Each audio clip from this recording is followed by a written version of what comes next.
الرحمن السلام علیکم ویورز، میں ہوں آپ کا ہوسٹ حکیم طیب۔ آج میں آپ کو خون صاف کرنے کے لیے بہت ہی زبردست اور آسان سا نسخہ بتاؤں گا جس کو آپ استعمال کر کے خون صاف کر سکتے ہیں۔ خون کی خرابی کی وجہ سے بہت سے امراض ہو جاتے ہیں، جوڑوں کا درد بھی ہو سکتا ہے، اس کے خون کی خرابی کی وجہ سے چہرے پہ سارے دانے نکل سکتے ہیں، اس کے علاوہ کھجلی خارش شروع ہو جاتی ہے، اور اس کے علاوہ اور بھی بڑے مسائل مرض ہوتے ہیں۔ مثال کے طور پہ پسینے میں بدبو آنے لگتی ہے، ہاتھ پاؤں پہ زیادہ پسینہ آنے لگتا ہے، اور اس کے علاوہ اور بھی بڑے مسائل جیسے بال ہیں، بال گرنے لگتے ہیں، سر میں خارش ہو جاتی ہے، جوئیں پڑ جاتی ہیں، اور چھوٹے چھوٹے دانے پھوڑے پھنسیاں نکلتی ہیں۔ بعض دفعہ تو اتنی کھجلی ہوتی ہے کہ خون بھی نکلنے لگتا ہے۔ تو اس کیفیت میں عام طور پہ جو ادویات استعمال کی جاتی ہیں، سکون آور ادویات دی جاتی ہیں، لیکن ان سکون آور جو ادویات ہوتی ہیں ان کے سائیڈ ایفیکٹس بھی ہوتے ہیں اور فوری اثرات تو ہوتے ہیں اس کے، لیکن 8 گھنٹے بعد یہ ختم ہو جاتے ہیں، اور پھر بہت طویل عرصے تک ان کو استعمال کرنا پڑتا ہے، تب جا کے اس مرض سے نجات ملتی ہے۔ تو میں اس کے لیے آپ کو ایک دیسی آسان سا نسخہ بتا دیتا ہوں جس کو آپ استعمال کر کے نہ صرف اس سے فائدہ اٹھا سکتے ہیں، بلکہ آپ اس کو استعمال کرنے کے بعد بہت سے دوسرے امراض جو خون کی خرابی کی وجہ سے پیدا ہو جاتے ہیں وہ بھی ٹھیک ہو جاتے ہیں۔ تو سب سے پہلے اس کے اندر جو آپ نے استعمال کرنا ہوتا ہے، گندک آملہ سار استعمال کرنا ہوتا ہے، دوسرے نمبر پہ باگچی استعمال کرنا ہوتا ہے۔ یہ جو باگچی ہے یہ کالے رنگ کے سیاہ دانے ہوتے ہیں، اور جو گندک آملہ سار ہے یہ بھی ایک طرح کے چھوٹے چھوٹے سے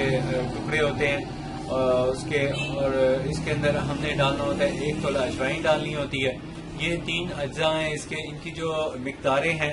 وہ آپ کو مطلب برابر لینی ہے۔ 1 تولہ گندک آملہ سار، 1 تولہ باگچی، اور 1 تولہ ہی آپ نے اجوائن دیسی لینی ہے۔ اس کو اچھی طرح آپ باریک کر لیں، پیس لیں۔ پیسنے کے بعد آپ اس کو کسی بھی چیز کی مدد سے گولیاں بنا لیں، اور گولیاں بنانے کے بعد آپ اس کی چنے کے برابر اتنی سی گولیاں بنا لیں، اور 1 گولی روزانہ استعمال کریں۔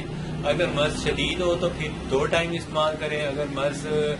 شدید نہیں ہے تو پھر 1 ٹائم بھی اس کا استعمال کافی ہے۔ ناشتہ کرنے کے تقریباً 2-3 گھنٹے بعد استعمال کرنی چاہیے دوائی، اور پانی کا استعمال زیادہ کرنا ہے، مطلب ہر گھنٹے بعد 1 گلاس پانی بھی پئیں۔ اور اگر پیٹ صاف نہیں ہو رہا تو پیٹ صاف کرنے کے لیے آپ کو چاہیے کہ آپ 1 گلاس نیم گرم دودھ پئیں، اور اس کے اندر اگر آپ تھوڑا سا بادام روغن ملا لیں تو اس سے ذرا جلدی پیٹ صاف ہو جاتا ہے۔ اور اگر آپ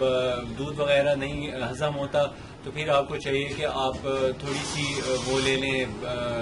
منقہ، وہ آپ